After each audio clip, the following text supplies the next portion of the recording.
साईं बाबा हिंदू थे या फिर मुसलमान? साईं बाबा ये नाम अपने आप में जितना श्रद्धा और भक्ति समेटे हुए हैं, उतने ही विवाद इस नाम से जुड़ी हुई है।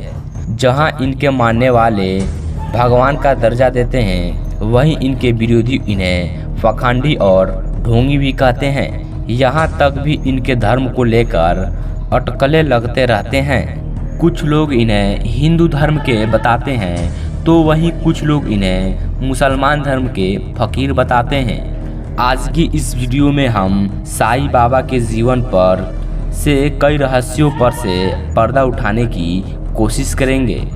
तो दोस्तों, पूरी श्रद्धा और भक्ति के साथ वीडियो को देखिएगा। दोस्तों, कहा जाता है कि मानो तो पत्थर में भी भगवान मिल जाता है, और ना मानो तो भगवान के सामने होते हुए भी कुछ नहीं मिलता है।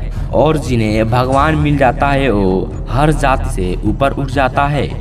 आज हम एक ऐसी शख्स की बात करने जा रहे हैं जिसने जन्म तो इंसान के रूप में लिया, लेकिन आज लोग उन्हें भगवान की तरह पूजते हैं। हम बात कर रहे हैं शिरडी के साईं बाबा की, जिनके द्वार में आज हर वक्त मतदाता लगा रहता है। पूरी दुनिया से श्रद्धालु इनके चरणों में आते हैं और अपनी मुरादें पूरा करवाते हैं। लेकिन साईं बाबा के जीवन के बारे में काफ़ी विवाद रहा है। लोग उनके धर्म और पर्सनल जीवन को लेकर अफवाहें फैलाते रहे हैं। चलिए साईं बाबा के जीवन को जरा करीब से जानने की कोशिश करते हैं। साईं बाबा की आज तक जो भी जानकारी मिली है वो उनके भक्त गोविंद राव रघुनाथ दाभोलकर द्वारा लिखी गई श्री साई चरित के द्वारा मिलती है। साईं बाबा का जन्म 28 सितंबर सन 1838 शिरडी महाराष्ट्र में हुआ था, जिनका असली नाम हरिभाव भूसारी बताया जाता है। वैसे तो कई लोग उनका नाम चंदा मियाँ बताते हैं। किताबों के अनुसार जब साईं बाबा 5 वर्ष के थे तो उनके माता पिता ने एक मुस्लिम फकीर को सौंप दिया था। उस मुस्लिम फकीर ने कई सालों तक साईं बाबा को अपने साथ रखा और उन्हें अपने धर्म की शिक्षा भी दी। लेकिन कुछ सालों बाद वो भी चल बसे। उसके बाद साईं बाबा एक हिंदू गुरु के पास पहुंच गए और उसके बाद 12 साल तक उसी हिंदू गुरु ने साईं बाबा की देखभाल की। उन्हें हिंदू धर्म के बारे में काफ़ी शिक्षा थी। कहा जाता है कि सन 1854 में साईं बाबा को शिरडी में देखा गया था। उस वक्त उनका उम्र लगभग 16 वर्ष की थी। लोगों ने उन्हें नीम के पेड़ के नीचे समाधि में लीन देखा। इतनी कम उम्र में बिना मौसम का चिंता किए भूखे प्यासे मासूम और आध्यात्मिक संयुक्त उसके चेहरे को देखकर लोग मंत्रमुग्ध हो गए। कुछ समय तक वहीं रहने के बाद अचानक वहां से चल गए। लेकिन कुछ सालों के बाद चंदा पाटिल नामक एक शख्स का बारात के साथ वापस शिरडी लौटकर आए। तो कहें हमारे किस्मत हमको वापस शिरडी लौटा कर लेकर आई। वहीं खंडोबा देवी के पुजारी महाराज शाहपति ने साईं को देखते ही कहा, आओ साईं। इस संबोधन के बाद से उनका नाम साईं बाबा पड़ गया। साईं बाबा की जिंदगी आसान नहीं है। लोग उन्हें पागल और पाखंडी भी कहते थे। लेकिन जैसे जैसे लोग उनके शक्तियों और गुणों को जानने लगे तो उनके भक्तों की संख्या धीरे धीरे बढ़ने लगी।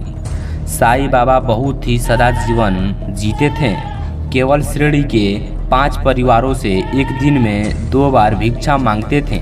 उसके बाद द्वारिका माई में सारी सामग्री एक बड़े से मिट्टी के बर्तन में इकट्ठा कर दिया करते थे। साईं द्वारिका उस मस्जिद को कहते हैं जहां साईं बाबा रहते थे।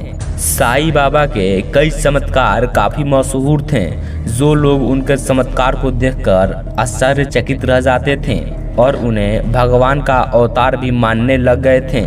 उनका पानी से दीपक जलाना और लोगों को बस छू कर ही ठीक कर देना और अगैर वगैर उनके इन चमत्कारों के वजह से हिंदू और मुस्लिम दोनों धर्मों के लोगों ने उनके लिए बहुत ही सदी और भक्ति रखने लग गए थे।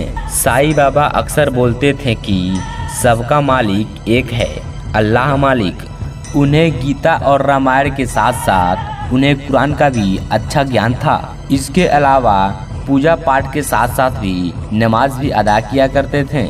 साईं बाबा शिरडी पहुँचे थे तो उनके पास रुकने के लिए कोई जगह ही नहीं था, इसलिए वह एक मस्जिद में ही रहने लगे थे। साईं बाबा के चमत्कारी शक्तियों के बारे में कहा जाता है कि वे बचपन से ही जिस हिंदू गुरु के साथ रहते थे उनके पास कई अलौकिक शक्तियाँ थीं और अंतिम समय में उन्होंने सारी शक्तियाँ साईं बाबा को दे दी। फिर साईं बाबा की धीरे धीरे लोकप्रियता बढ़ने लगी। साईं बाबा को मृत्यु को लेकर काफ़ी विवाद रहा। लोग कहते हैं कि जब साईं बाबा दूसरे लोगों को बीमारियों को हाथ से ही छूकर दूर कर दिया करते थे, तो वो जब अपने अंतिम समय में बीमार हुए तो उन्होंने खुद को क्यों नहीं ठीक किया, जिसके बाद उनके अंतिम संस्कार को लेकर भी लोगों में कन्फ्यूज़न थी। लोग कहते हैं उन्हें जलाया गया था, दफनाया गया था। उन्हें जिस जगह पर दफनाया गया था उस जगह पर लोगों ने उनका फोटो रखकर पूजा करना शुरू कर दिया था। उनकी लोकप्रियता उनके मरने के बाद और ज़्यादा बढ़ने लगी। यहाँ तक लोगों ने उनका मंदिर बनाकर भी उन्हें पूजना शुरू कर दिया। सन 1880 तक आते आते शिरडी साईं भक्तों के लिए स्वर्ग की तरह हो गया। लोग दूर दूर से यहाँ आते हैं और लाखों की चढ़ाव चढ़ाते हैं। आज ये मंदिर दुनिया के सबसे अमीर मंदिरों में से एक है, लेकिन आज भी इन्हें कई लोग आम इंसान ही मानते हैं।